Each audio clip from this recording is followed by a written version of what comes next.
Students, आज हम पढ़ रहे हैं अपना कंप्यूटर का क्लास 7 का लेसन नंबर 5 जिसका नाम है कोरलड्रा। तो आइए प्यारे बच्चों शुरू करते हैं।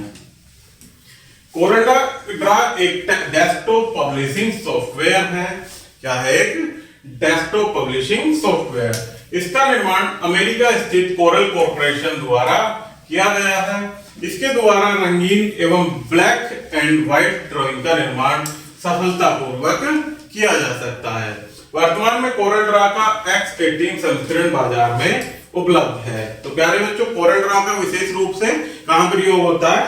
ब्लैक एंड व्हाइट ड्राइंग का निर्माण करने में। इसमें देखते हैं सबसे पहले नई फाइल बनाना।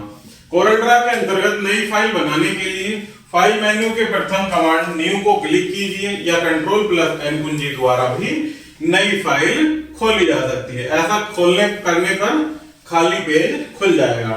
यहां से फाइल पर जाएंगे, फाइल से न्यू या Ctrl+N दबाकर इस तरह का न्यू पेज ओपन हो जाएगा। यदि आप केवल कोरलड्रा में निर्धारित टेम्पलेट या स्टाइल के आधार पर नई फाइल खोलना चाहते हैं तो आप फाइल मेन्यू के दूसरे कमांड न्यू फ्रॉम टेम्पलेट पर क्लिक कीजिए। इस प्रकार से न्यू फ्रॉम टेम्पलेट पर यहां क्लिक करके इस प्रकार की फाइल ओपन हो जाएगी। इससे एक नया डायलॉग बॉक्स आएगा जिसकी सहायता से आप कोरलड्रा के टेम्पलेट में से कोई भी स्टाइल चुन सकते हैं। कोरलड्रा एक्सटेंशन फाइल का एक्सटेंशन .cdr होता है।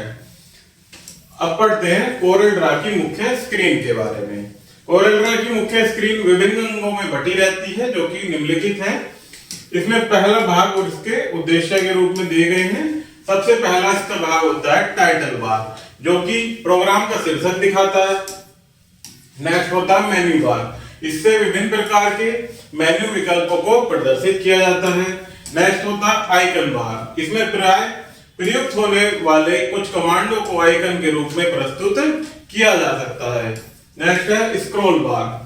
ड्राइंग विंडो में बने ऑब्जेक्ट को ऊपर नीचे या दाएं बाएं करके देखने के लिए प्रयुक्त होते हैं। नेक्स्ट है ड्राइंग विंडो। ऑब्जेक्ट को यहाँ पर पूर्ण रूप से तैयार किया जाता है। नेक्स्ट है टूल बार। ड्राइंग तैयार करने के लिए विभिन्न टूल यहीं पर उपलब्ध रहते हैं। नेक्स्ट है स्केल। ड्राइंग विंडो के आकार को सही प्रारूप देने के लिए प्रयुक्त होता है। इस प्रकार से ये सारे आप देख सकते हैं भाग: title bar, icon bar, drawing window, scroll bar, tool bar और मेन्यू बार। आगे बढ़ते हैं कोरलड्रा के टूल। कोरलड्रा में किसी ड्राइंग या ऑब्जेक्ट का निर्माण करने हेतु विभिन्न टूल उपलब्ध हैं जिनकी सहायता से किसी भी प्रकार की ड्राइंग तैयार की जा सकती है। इसके टूल निम्नवत हैं। तो पहला टूल है पिक टूल। इसका प्रयोग ऑब्जेक्ट को सेलेक्ट करने के लिए होता है।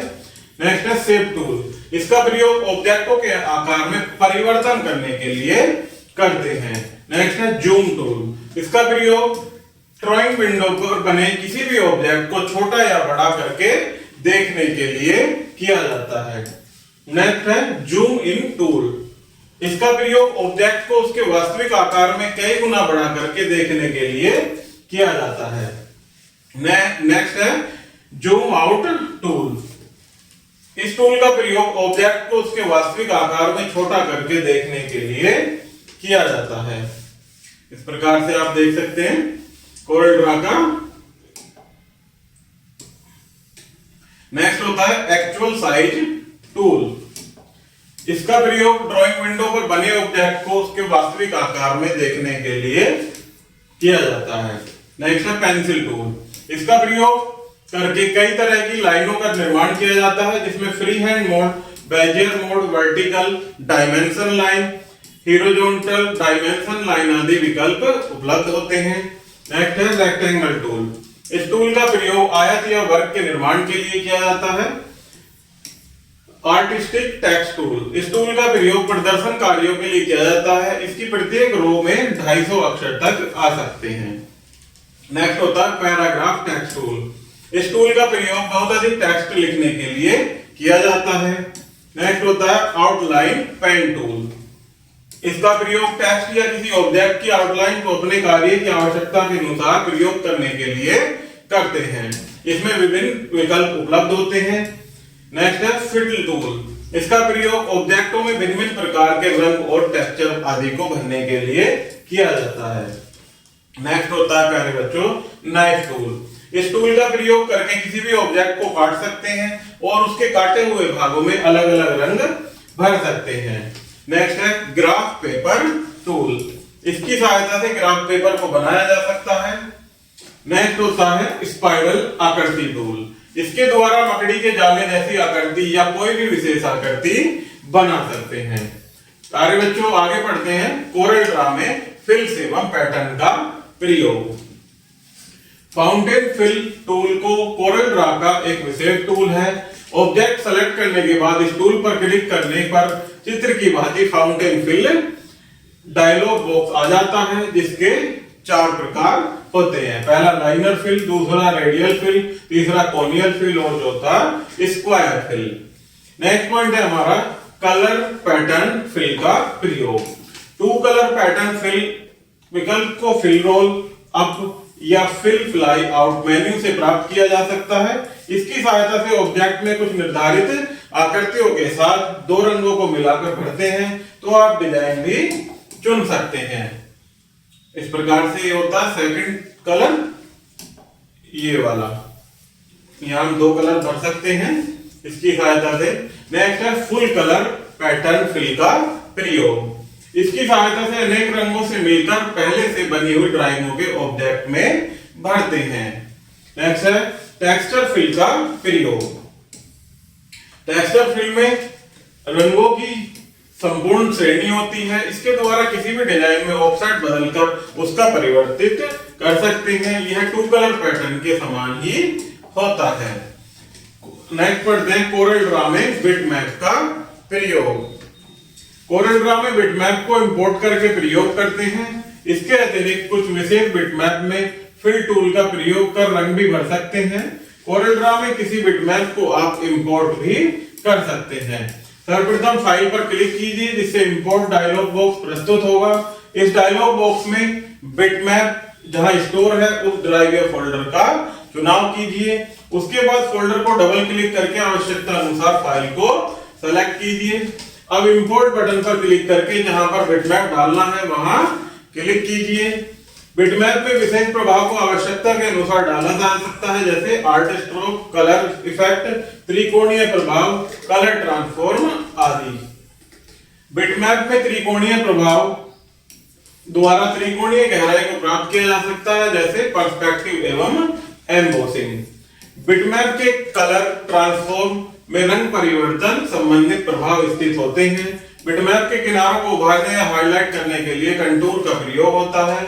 बिटमैप की तंतु रचना के परिवर्तन हेतु नॉइज कर्व प्रयोग में लगाया जाता है। बिटमैप में आर्ट स्ट्रोक द्वारा हाथ में पेंट करने की तकनीक प्राप्त होती है। बिटमैप में विभिन्न आकार के लिए क्रिएटिव का प्रयोग किया जाता है। आगे पढ़ते हैं बारकोड बनाना।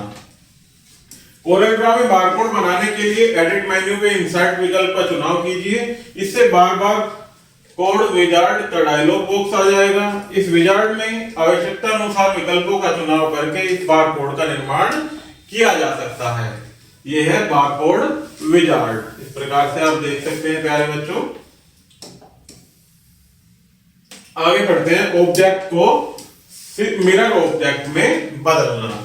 कोरल ड्रा में किसी भी ऑब्जेक्ट को सेलेक्ट करके उसकी विलोम स्थिति में अत्यंत सरलता पूर्वक परिवर्तित किया जा सकता है। इसके लिए ट्रांसफॉर्म रोलअप के तीसरे विकल्प का प्रयोग किया जाता है और माउस के द्वारा भी सेलेक्ट किए गए ऑब्जेक्ट के किसी बीच के एक बॉक्स को 180 डिग्री के कोण पर घुमा देने पर भी ऑब्जेक्ट की मिरर इमेज आ जाती है। आगे पढ़ते हैं टेक्स्ट की कैनरिंग करना। यदि किसी शब्द के अंतर्गत लिखे अक्षरों को या तो आसपास करना हो या उनके स्थान पर कोई परिवर्तन करना हो तो यह काम कैनरिंग कहलाता है। टेक्स्ट को कैनरिंग करने के लिए शेप टूल का प्रयोग किया जाता है। कौन से टूल का? शेप टूल का। आगे पढ़ते हैं राइटिंग टूल का प्रयोग। राइटिंग टूल के द्वारा किसी टेक्स्ट की जांच की जा सकती है, टेक्स्ट में व्याकरण की जांच कर सकते हैं, हम थिसोरस का प्रयोग कर सकते हैं। राइटिंग टूल के प्रयोग हेतु टेक्स्ट मेन्यू के राइटिंग टूल विकल्प पर क्लिक कीजिए या कंट्रोल प्लस F12 कुंजियों का प्रयोग करके भी राइटिंग टूल डायलॉग बॉक्स को खोल सकते हैं। इस प्रकार से ओपन होकर आएगा प्यारे बच्चों। इस डायलॉग बॉक्स के स्पेल चेकर टैब द्वारा टेक्स्ट की जांच की जाती है तथा इसमें सही शब्दावली भी दिखाई दी जाती है। आप सूची बॉक्स द्वारा शब्दावली में परिवर्तन भी कर सकते हैं। राइटिंग टूल बॉक्स के ग्रामेटिक टैब द्वारा आप पूरे चित्र या उसके किसी भी एक भाग में व्याकरण की जांच कर सकते हैं। इस टैब के ऑटो रिप्लेस विकल्प द्वारा आप शब्द में स्वतः ही परिवर्तन ला सकते हैं। राइटिंग टूल के अंतिम टैब थिसोरस द्वारा आप अपनी लेखन शैली में सुधार ला सकते हैं। इसके द्वारा आप शब्द का पर्यायवाची, विलोम शब्द या संबंधित शब्द प्राप्त कर सकते हैं। आगे बढ़ते हैं प्यारे बच्चों। कोरल ड्रा की विभिन्न शॉर्टकट कुंजियां जिनसे हम डायरेक्ट काम कर सकते हैं। तो पहली कुंजी होती है F1 जिससे कोरल ड्रा में सहायता हेतु दबाते हैं। F2 जूम इन विकल्प के लिए, F3 जूम आउट विकल्प के लिए, F4 शो ऑल विकल्प के लिए, F5 पासिंग टूल हेतु, F6 आयत या वर्ग बनाने के लिए, F7 इलिप्स या वृत्त बनाने के लिए, F8 टेक्स्ट टूल करने के लिए और F9 फुल स्क्रू इन करने के लिए, F10 शेप टूल हेतु, F11 फाउंटेन फिल करने हेतु, टैब ऑब्जेक्ट को एक के बाद एक सेलेक्ट करने के लिए, स्पेस पिक टूल हेतु, ऑल्ट प्लस एंटर दबाएंगे तो रीडू और अनडू के लिए, कंट्रोल प्लस एक्स और शिफ्ट प्लस डायल यानी डिलीट कट करने के लिए, कंट्रोल प्लस सी और कंट्रोल प्लस इंस कॉपी करने के लिए, control shift plus ins paste करने के लिए, shift plus F4 zoom to page हेतु, शिफ्ट F11 यूनिफॉर्म फिल करने हेतु, एस्केप ऑब्जेक्ट को डिसेलेक्ट करने हेतु और shift plus F12 outline colours हेतु। आगे बढ़ते हैं प्यारे बच्चों पारदर्शी टूल के बारे में। इस टूल के द्वारा किसी ऑब्जेक्ट या बिटमैप को पारदर्शी बनाया जा सकता है। आगे बढ़ते हैं इंटरनेट के लिए प्रकाशन करना। कोरल ड्रा में इसे प्रारंभ करने के लिए फाइल मेन्यू के पब्लिश टू इंटरनेट नामक विकल्प का चुनाव कीजिए। इस संस्करण द्वारा इंटरनेट के पेज को HTML में डिजाइन किया जाता है। किसमें? HTML में। यहां से आप देख सकते हैं publish to the web HTML। इसमें कुछ मुख्य बिंदु दिए गए हैं प्यारे बच्चों जिन्हें हम और आप मिलकर पढ़ेंगे और आप इन्हें याद भी करेंगे। तो फर्स्ट पॉइंट है कि कोरल ड्रा द्वारा ड्राइंग का निर्माण किया जाता है एवं इसकी फाइल को एक्सटेंशन .cdr होता है। टेक्स्ट को करेनिंग करने के लिए शेप टूल का प्रयोग करते हैं। किसी टेक्स्ट के अक्षरों को आसपास करने या उनके स्थान पर परिवर्तन को हम करेनिंग कहते हैं। ऑब्जेक्ट को ट्रांसफॉर्म रोल अप विकल्प द्वारा उसके मिरर ऑब्जेक्ट में बदला जा सकता है।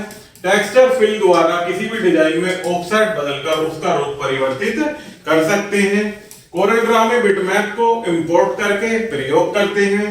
कोरल ड्रा में बारकोड को बारकोड विजार्ड के विकल्पों द्वारा ड्राइंग में डाला जा सकता है।